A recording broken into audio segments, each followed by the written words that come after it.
பூந்தி பொரிக்காமலேயே கடலைப்பருப்பை வச்சு அட்டகாசமாக நம்ம ஸ்வீட் பண்ணலாம். இது பிரசாதம்.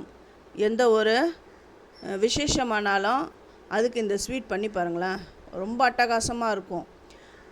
ஒன்றுமே இல்லை, இது கடலைப்பருப்பு வீட்டில் இருந்தால் போதும்.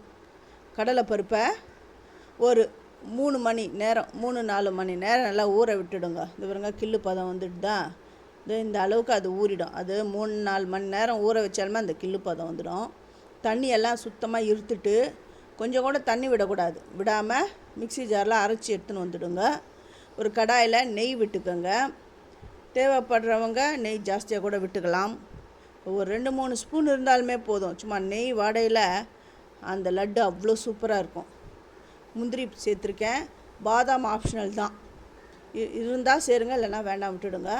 அப்புறம் திராட்சை, இதெல்லாம் சேர்த்து இந்த திராட்சை வந்து பலூன் ஷேப்பில் வரணும். அந்த முந்திரி கொஞ்சம் வறுபட்டால் போதும். நல்லா வறுபட்டுடுது. இப்போ நான் இதை தனியாக எடுத்து வச்சுட்டு இதே நெய்யில் நான் அரைச்சி வச்சுருக்கிற அந்த கடலை மாவு பேஸ்ட்டை இதில் நான் சேர்க்க போகிறேன். அந்த கடலை மாவு அரைக்கும்போது 1-2 கடலை பருப்பு இருந்தால் கூட கவலையே படாதீங்க, அப்படியே எடுத்து போடுங்க. ஏன்னா திரும்பவும் இதை அரைக்கணும். பாருங்க, இந்த மாதிரி நல்லா கலந்து கொடுத்துக்கிட்டே இருந்திங்கன்னா இந்த மாதிரி பவுடரி ஆகிடும். அதை நல்லா ஆற விட்டு மறுபடியும் மிக்ஸி ஜாரில் அரைச்சிடுங்க.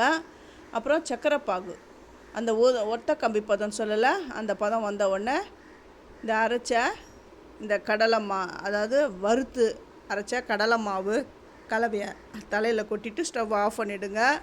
முந்திரி திராட்சை, இது ஏலக்காய் தூள், பச்சை கற்பூரம் இருந்தால் சேருங்க, இல்லைன்னா வேண்டாம். ஏலக்காய் டேஸ்ட்டு அந்த ஸ்மெல் இருந்தாலுமே போதும். இந்த பச்சை கற்பூரம் போட்டால் எக்ஸ்ட்ரா கொஞ்சம் நல்லா மனம் கொடுக்கும், அவ்வளோதான். அப்படி உருட்டி எடுத்து வச்சுடுங்க. இது நல்லா ஈஸியாக உருட்ட வரும். நல்லா சூப்பரான ஒரு ஸ்வீட் நம்ம வீட்லேயே ரொம்ப நல்லா பண்ணிடலாம். கிளியர் டீட்டெயில் வேணுங்க என்னுடைய சேது சித்ரா கிச்சனில் போய்